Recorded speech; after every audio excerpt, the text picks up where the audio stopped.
नमस्कार बंधुगण 1879 मसीहा माने आज पाखापाखि 150 वर्ष पूर्व पिरामिड पाखापाखि जड़े लोकटी चली जाऊला। हठात रे ता सामने गोटे बिलुआ आसीगला। आउ से लोक को यही कथार टिके मध्य जणाला कि आगु से पिरामिड को विषय देखा जाऊँगी। से लोक बिलुआ पर पत्थर मारला तो बिलुआ पिरामिड छोट सुड़ंग पशिगला। ए जिनिस देखा पर से लोकर मन आउ रहिलानी कहीं से पिरामिड से सुड़ंग भितर को देखा चाहूला कि से भितर एमती कौन थिला। Is arguably the most enigmatic structure on the face of the earth. 1,000 years, built as gargantuan tombs of shining white limestone. The pyramids were designed to hide dark. भीतर को जाऊ जाऊ से लोकटी निजको पिरामिड रे थिबा से गोटे सीक्रेट चैम्बर रे पाइला। आ जहार कांथ रे अजीब गरीब भाषा रे किछि लिखा हितला। आ एटा ही सेही पॉइंट थिला जहा दुनियार रिसर्चर्स और आर्कियोलॉजिस्ट मानन को छानिया करी रखिदेला। ये ही सेही दिन थिला जेबे दुनिया को जणा पड़ला कि पिरामिड्स भितर सीक्रेट चैम्बर्स मध्ये अछि जोटी आज पर्यंत रिसर्च चलछि। एही वीडियो रो पार्ट 1 रे आमे देखलु कि केमिति 4500 वर्ष पूर्व इजिप्शियंस माने बिना कंपास रे पिरामिड रो सब साइड को सटीक डायरेक्शन देथिले। ता सहित बिना लेजर लेवल रु जमी को परफेक्ट लेवल मध्ये करले। ना खाली एतिकी आमे एइडा मध्ये जानिलु कि ताके केमिति बिना मॉडर्न टूल्स रे 50 टन वजन पत्थर को वर्गाकार भी देले ओ बिना कोनोसी क्रेन रे पिरामिड्स रो टॉप पर्यंत मध्ये पहुंचाई। एही सब जिंस जानला परे रिसर्चर्स माने बिजार रे जाइथिले कि राजांको चांबर रे थिबा गोटे पीस ग्रानाइट रे बनाइथिबा एई बक्स भितर को एई छोट सुरंग देई केमिति आनागला। पिरामिड्स को बनैबार कारण कोन थिला ओ रोबोटिक कैमरा जेबे पत्थर भितर को सुरंग कला तो ता भितर एमिति कोन देखिला जोडा पूर्व 4500 वर्ष पूर्व के देखि नथिले। तो चलंतु आजर वीडियो रे एई सब विषय रे हम जानिबा। तो चलंतु आरंभ करिबा। Challenge number 7 the great pyramid of Giza जोटा सब पिरामिड टू उच्च और चौड़ा से भितर ए पर्यंत दुईटी सीक्रेट चैम्बर खोजा जाइछि। गोटे राजांको चैम्बर आ द्वितीयटी को रानीको चैम्बर नाम दिया जाइछि। प्रथम थर रिसर्चर्स को टीम जेबे राजांको चैम्बर को गले तो सेमाने से भितर एमिति जिंस देखिले जोटा केबे आशा कर नथिले। जी हां सेमानकु 4500 वर्ष पूर्व ग्रानाइट रे बनाइथिबा गोटे एमिति बाक्स मिलला जोटा भितर खाली थिला। किंतु आश्चर्यर विषय से बाक्स मिलियार नथिला। एक्सपर्ट एडा देखि आश्चर्य थिले कि से भितर को आसीबार रास्ता गोटे मात्र ए छोट सुणंग थिला जोटी मनीष मध्ये कष्ट रे पसिबो। तो एमिति गोटे पत्थर गड़ाई थी बाक्स भीतर को आसला केमिति। शेष में केते वर्षर रिसर्च पर यही कथाटा जना पड़ा कि प्रथम राजांको चाम्बर भीतर पुटु बनागला से समय ये बाक्स रखा जाइथिला। तापर चाम्बर को बंद कर यही छोट सुड़ंग छाड़ी।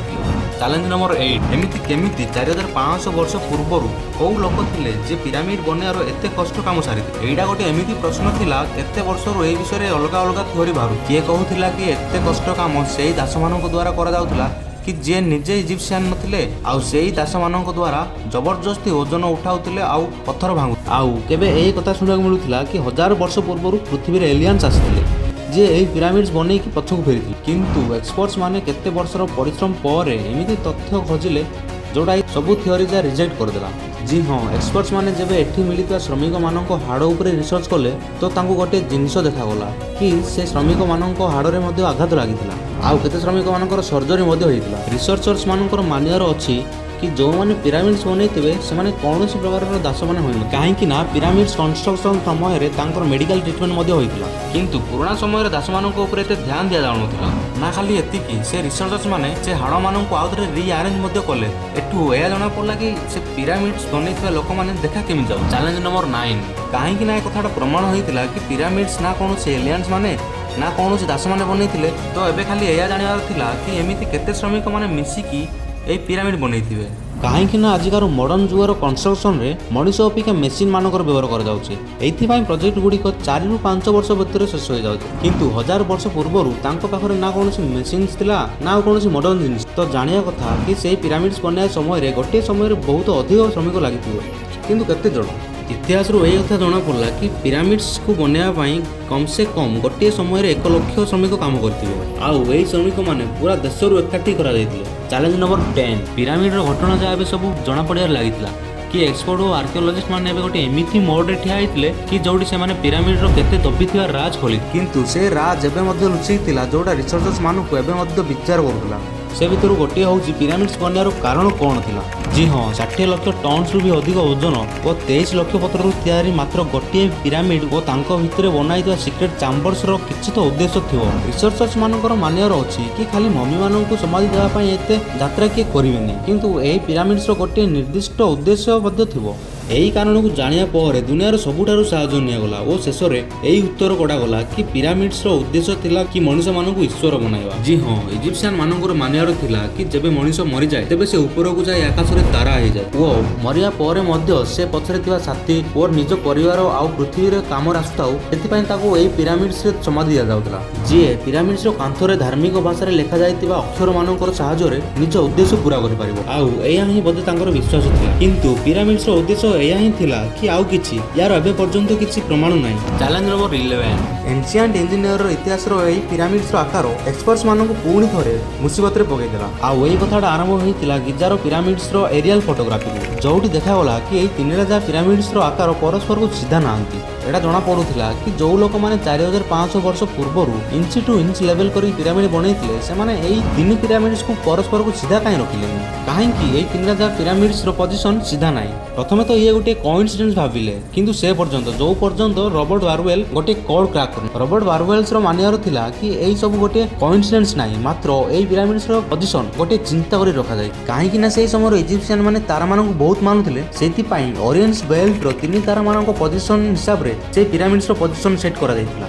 ଯଦି ଠିକରେ ଦେଖାଯାଏ ତ ଏହି ତିନି ତାରାମାନଙ୍କ ଭିତରେ ଦୁଇଟି ଉଜ୍ଜଳ ତାରା, କିନ୍ତୁ ଗୋଟିଏ ତାରା ଡିମ୍ ମଧ୍ୟ ଅଛି ଓ ସେହି ଦୁଇଟିରୁ ଟିକେ ଅଲଗା ମଧ୍ୟ ହୋଇଛି। ତାରାମାନଙ୍କର ଏହି ସମାନ ପାଟର୍ନ ଗିଜାର ପିରାମିଡ୍ସରେ ମଧ୍ୟ କରାଯାଇଛି। ଚ୍ୟାଲେଞ୍ଜ ନମ୍ବର 12, 1982ରେ ପିରାମିଡ୍ସରେ ଗୋଟିଏ ଅଲଗା ପ୍ରକାର ଏକ୍ସରେ ମଧ୍ୟ କରାଗଲା, ଯୋଉଠୁ ଜଣାପଡ଼ିଲା କି ରାଜାଙ୍କ ଓ ରାଣୀଙ୍କ ଚାମ୍ବର ବ୍ୟତୀତ ପିରାମିଡର ଉପରେ ଗୋଟିଏ ସିକ୍ରେଟ ଚାମ୍ବର ମଧ୍ୟ ଅଛି। ଡକ୍ଟର ଜାହି ହାୱାସର ମାନିବାର ଥିଲା କି ବୋଧେ ଇଏ ହିଁ ସେହି ସିକ୍ରେଟ ଚାମ୍ବର ଯୋଉଥିରେ ପିରାମିଡ୍ସର ସବୁ ରହସ୍ୟ ଲୁଚିକି ଅଛି। ଏହି ସିକ୍ରେଟ ଚାମ୍ବରକୁ ପହଞ୍ଚିବା ପାଇଁ 5 ବର୍ଷ ସମୟ ନେଇକି ଗୋଟିଏ ରୋବୋଟିକ କ୍ୟାମେରା ବନେଇ ଦିଆଗଲା, ଆଉ ଯାହାକୁ 1993 ମସିହାରେ ଏହି ଛୋଟ ସୁଡ଼ଙ୍ଗ ମଧ୍ୟ ଦେଇ ପଠାଗଲା। ଠିକ 200 ଫୁଟ ଗଲା ପରେ କ୍ୟାମେରାଟି ରହିଗଲା, କାହିଁକି ନା ତା ସାମ୍ନାରେ ଗୋଟିଏ ପଥର ଆସିଗଲା, ଯୋଉଠି ଦୁଇଟି କପର ହ୍ୟାଣ୍ଡେଲ୍ସ ବି ଲାଗିଥିଲା। କିନ୍ତୁ ଏକ୍ସପର୍ଟସ ମାନଙ୍କୁ ଯୋଉ ବି ମୂଲ୍ୟରେ ସେ ପଥର ସେପଟେ ଦେଖିବାର ଥିଲା, ଯୋଉଟା ପଛ 4500 ବର୍ଷ ପୂର୍ବରୁ କିଏ ମଧ୍ୟ ଦେଖିନଥିଲେ। ତା ପାଇଁ 8 ବର୍ଷର ପରିଶ୍ରମ ପରେ ଗୋଟିଏ ଏମିତି ରୋବଟ ବନେଇଲେ ଯାହା ଆଗରେ ଡ୍ରିଲ୍ ମେସିନ୍ ମଧ୍ୟ ଲାଗିଥିଲା। 2001ରେ ରୋବଟଟି ସେହି ଲାଇମଷ୍ଟୋନରେ ତିଆରି ହୋଇଥିବା ସେହି ପଥରରେ ଛୋଟ କଣା କଲା, ଏତେ ଛୋଟ କି ଖାଲି ଗୋଟିଏ କ୍ୟାମେରା ହିଁ ସେହି ଭିତରକୁ ଯାଇପାରିବ। ଯେବେ କ୍ୟାମେରା ସେ କଣା ସେପଟେ ଦେଖିଲା ତ ସେହି ଭିତରେ ଆଉ ଗୋଟିଏ ପଥର ଥିଲା। କିନ୍ତୁ ଯେବେ କ୍ୟାମେରାର ଏଙ୍ଗେଲ ତଳ ଆଡ଼କୁ କରାଗଲା ତ ଏମିତି କିଛି ଦୃଶ୍ୟ ଦେଖାଗଲା ଯିଏ ସମସ୍ତଙ୍କର ଝାଳ ବାହାର କରିଦେଲା। ଜି ହଁ, ତଳେ କିଛି ଲାଲ ରଙ୍ଗରେ କିଛି ଅଲଗା ପ୍ରକାର ଆଲଫାବେଟ୍ସ ଲେଖାଯାଇଥିଲା। ଏହି ଆଲଫାବେଟ୍ସ ଏହି ଛୋଟ ପ୍ୟାସେଜକୁ ସିଲ୍ କରିବା ସମୟରେ 4500 ବର୍ଷ ପୂର୍ବରୁ ଲେଖାଯାଇଥିଲା। ଏକ୍ସପର୍ଟସ ମାନଙ୍କୁ ସେ ଲେଖାର ଅର୍ଥ ବୁଝା ପଡ଼ିଲା ନା ତାର ଉଦ୍ଦେଶ୍ୟ। କିନ୍ତୁ ଡକ୍ଟର ଜାହିରର ମାନିବାର ଅଛି କି ଏହି ଦ୍ୱିତୀୟ ଚାମ୍ବର ସେପଟେ ନିଶ୍ଚିତ ଗୋଟିଏ ସିକ୍ରେଟ ଚାମ୍ବର ଅଛି, ଯୋଉଟା ପୂର୍ବ 4500 ବର୍ଷ ପୂର୍ବରୁ କିଏ ଦେଖିନାହାନ୍ତି। ହେଇପାରେ ଆଗକୁ ବହୁତ ଆଡଭାନ୍ସ ମେସିନ୍ ଦ୍ୱାରା ଭିତରକୁ ଯାଇପାରିବା। ଆଶା କରୁଛି ଏହି ଭିଡ଼ିଓ ମଧ୍ୟ ଆପଣଙ୍କୁ ସମସ୍ତଙ୍କୁ ଭଲ ଲାଗିଥିବ। ଭଲ ଲାଗିଲା ଯଦି ଲାଇକ୍ କରନ୍ତୁ, ସେୟାର କରନ୍ତୁ ଆଉ କମେଣ୍ଟ କରନ୍ତୁ, ଆଉ ଚ୍ୟାନେଲକୁ ସବସ୍କ୍ରାଇବ୍ କରନ୍ତୁ। ସମସ୍ତଙ୍କୁ ବହୁତ ବହୁତ ଧନ୍ୟବାଦ।